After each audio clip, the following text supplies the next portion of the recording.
What's up, guys? So this is day 2 with the LG G3, and I can say that I love this guy. I'm in love with this phone. You know, I'm coming from a LG G2, this old guy. I then upgraded to the S5. These are all Verizon phones, and I have to say, man, the G3 just takes the cake. I think it's the best phone out to date for 2014. And I guess we'll go through the specs on why. So the first thing, since we have to get into this one, is you know, anyone who has the G2 knows about the knock-on feature. You tap the phone anywhere on the screen and it turns on. Same thing here. You tap twice and the phone does turn on. Now there is something called knock code now that instead of using, you know, numeric codes or pins or words to log in, you can do a series of patterns on the phone to unlock the phone.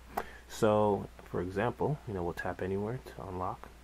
Now for here I have the code as 2 to the top left and 2 to the bottom right to unlock. And I can say this because I just set it up just for the video. So just to show you, 2 there, and it unlocks. Now you can skip the lock screen. So if we turn off the phone, you can skip the lock screen, and if you type in your code, your pattern with the screen off, it will bypass the lock. So 2 up there, 2 down there, and you're voila. Now you can have up to 8 taps. So, you know, some people might have the pattern of 1, 2, 3, 4, 5, 6, 7, 8, whatever code you want to do. You could just do 2 taps. Actually, I think 4 is the minimum. But, you know, other than that, it's a great feature to get right into the phone. So another thing to look at, another thing that I really enjoy is the customizable. I know, guys, I do have the screen on it still. I'll probably have it on for like a week or 2 before I take it off. I know this is screen here. Somebody wrote in the last comment. Let me get back in here. So the customizable keys. Let's get a nice focus here. You know, the normal back button, the home, task manager. You can add up to 5 buttons. So I added the notification panel, a notification bar, which dropped down just now, and you press it to bring it back up. You can still do it the normal way, but as you can see, that's a nice feature. Now the look of the phone, you know, it is running Android 4.4.2 just like the G2, and I believe the S5 is up to that right now. But also uses its own skin, which is not obtrusive. It's very you know, it's very light, I'll say, and does a very good job at you know, minimizing lag, I believe, because it's not really running a huge skin on top of the already Android Android KitKat, I would say. So we go to software information, you'll see Android 4.4.2. It is KitKat. I was hoping it came with Android L, but you know, that's fine. 4.2 is pretty good. 4.4. It has that feature that the Galaxy S4 has, and now some other phones have with update. If you say "Okay Google," it will prompt, so you don't have to go straight to Google Now and then say it. You can say it, and actually with an update you can say it from anywhere, even the lock screen. So if we look at the G2 on the lock screen, you can say "Okay Google," and it'll go straight to it. So that's a firmware update that you can do on the phone, and of course we don't need that. You can still, with the soft keys, and I love the soft keys. I mean, the Galaxy S5 is great. You know, the fingerprint scanner, nice and catchy, but I do love the soft keys. Less buttons, less things you have to worry about breaking down or not working. If you hold the home button, pull up, your Google Now will come up, and you know, all your things are right there. Go Yankees, good win. So it's a great, you know. Now the quality, the 2K resolution. You know, if you go into a store and look at it, it looks just as good as a 1080p phone. Now the G2 is a 1080p phone, but comparing the two, I can say that this one's definitely a little bit more crisper, more solid, and a little bit better in color accuracy, contrast, and everything. So I mean, a 2K versus a 1080p, you should see a noticeable difference, but honestly, it's not really there. It's all about the screen. Like Samsung's, I will admit Samsung has the better screen because it uses the AMOLED screen versus the QHD screen, normal LCD, I guess. But still, I love, it's a little bit softer. It's not as bright and oversaturated, but some people like, a little bit of, one over the other. There's nothing wrong with that. Another thing to look at is the camera.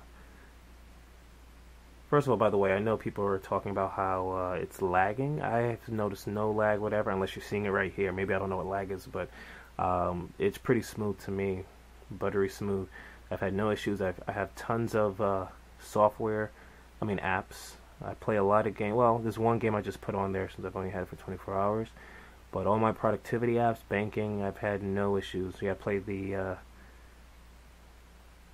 Guardians of the Galaxy, game, and it's pretty cool RPG, and it does a great job. I've had no lags. Battery life is amazing. It's on par with the G2.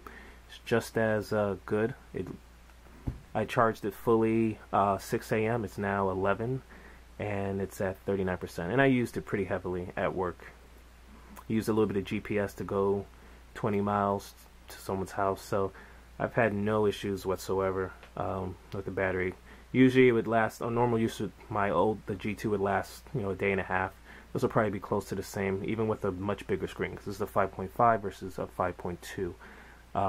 Higher resolution as well, so, I don't expect it to be exact, but it's holding up pretty well. There you go.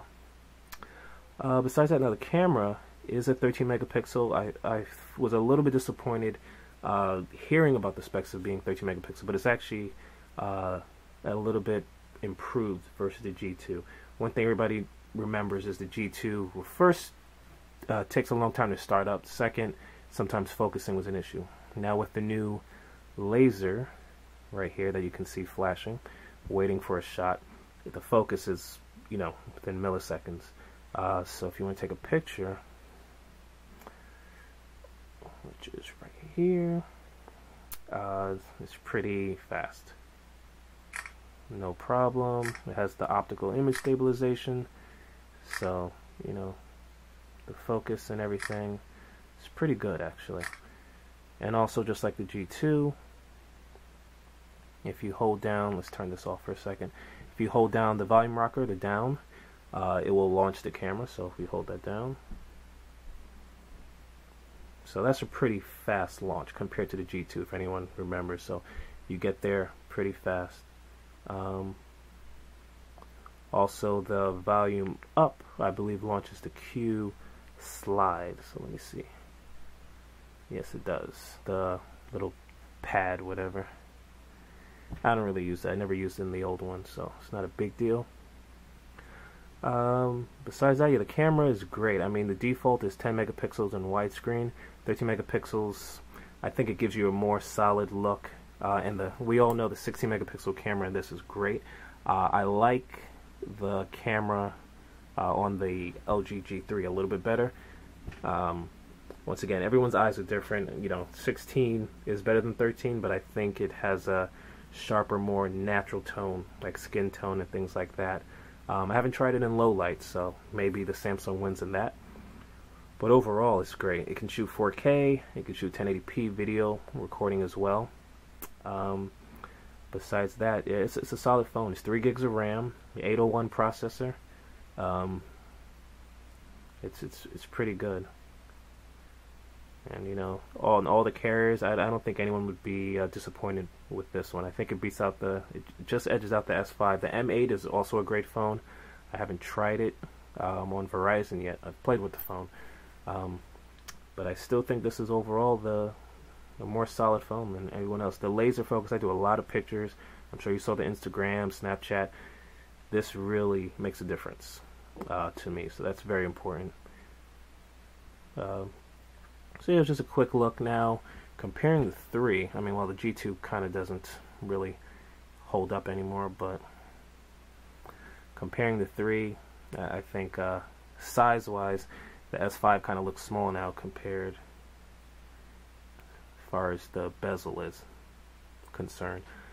And that's another thing I love about the G3. The bezel, like they squeezed every, there's barely any bezel besides the top and the bottom. We didn't talk about the front camera, which is a 2 megapixel. Can shoot 720p, I believe, maybe even 1080p. I have to take a look at that. But the look, the slim form factor, it's even thinner than the G2 just by a little bit. And once again, maybe I'm spoiled, but it's convenient having the buttons on the back now.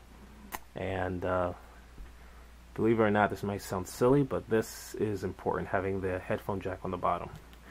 I was using this for, playing music, and having on the top, just, anyone who puts a phone on the back pocket knows that the bottom would be much more convenient, because you get to pull right out from the top, and when you pull right out, you flip it like this. If you do it from the top, you have to turn it around. So if you practice it, you'll see what I'm saying. So yeah, guys, this is overall just a quick review of how, for 24 hours. Maybe after a week I'll, have some gripes about it, but it's similar to the G2. Anybody going from the G2 to the G3 I think will be satisfied with this phone. And I think this would last for a year until the G4 comes out. So I don't think I'll be purchasing another phone, except for reviews and stuff, to replace this one, definitely. Alright guys, if you have any other questions or anything else you want me to review on this, subscribe and write it down in the comment section below. Thank you.